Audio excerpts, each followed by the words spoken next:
Goeiemôre vriende. Baie welkom by ons oggendoordenkings van Uit die Woord Digitaal. Dis vir my heerlik om vir jou te groet in die naam van Jesus Christus, ons troue verlosser en saligmaker.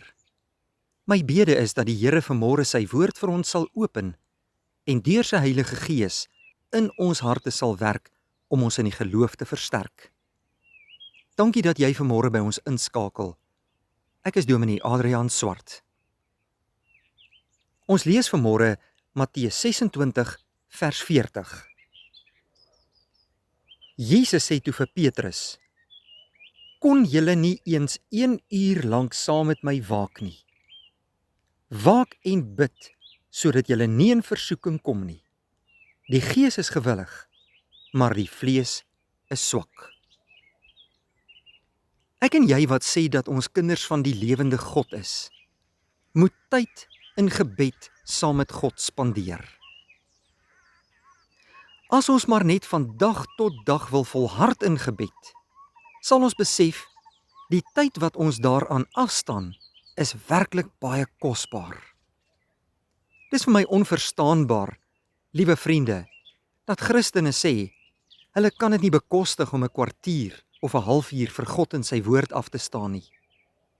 Tog is dit maklik om meer as genoeg tyd in te ruim wanneer vriende kom kuier, wanneer ons 'n belangrike vergadering moet bywoon, of vir iets waaruit ons voordeel kan trek, of wat ons plesier verskaf, tyd kan afstaan. Daar is baie Christene in hierdie moderne wêreld wat nie genoeg tyd vir God maak nie. Die groote God wat ons in liefde kom red het deur sy seun Jesus Christus, het die reg op ons. En in liefde begeer hy dat ons tyd saam met hom sal deurbring, sodat hy homself aan ons kan openbaar en sy genade kragtig aan ons kan bewys. Selfs sy dienaars, wat dit as hulle besondere voorreg beskou om baie tyd saam met hom in gebed deur te bring, sodat hulle die volheid van sy krag kan ontvang, is dikwels so besig met hulle eie werk, dat hulle min tyd maak vir hulle heel belangrikste taak, om op God te wag en met krag van bo versterk te word. Ons mag nooit sê, broeder en suster, ek het nie tyd vir God nie. Mag die Heilige Gees ons leer, dat die belangrikste, geseëndste en voordeligste tyd van die hele dag, die tyd is wat ons saam met God moet deurbring. Bid tot die Here Jesus, wat in sy aardse lewe die behoefte aan gebed gehad het. Bid tot die Heilige Gees, wat hierdie hemelse waarheid in ons harte sal skryf. Tyd saam met God, deur sy woord en deur gebed, is meer onmisbaar vir die siel, as wat die kos van wat ons eet, of die lug wat ons asemhaal vir die liggaam is.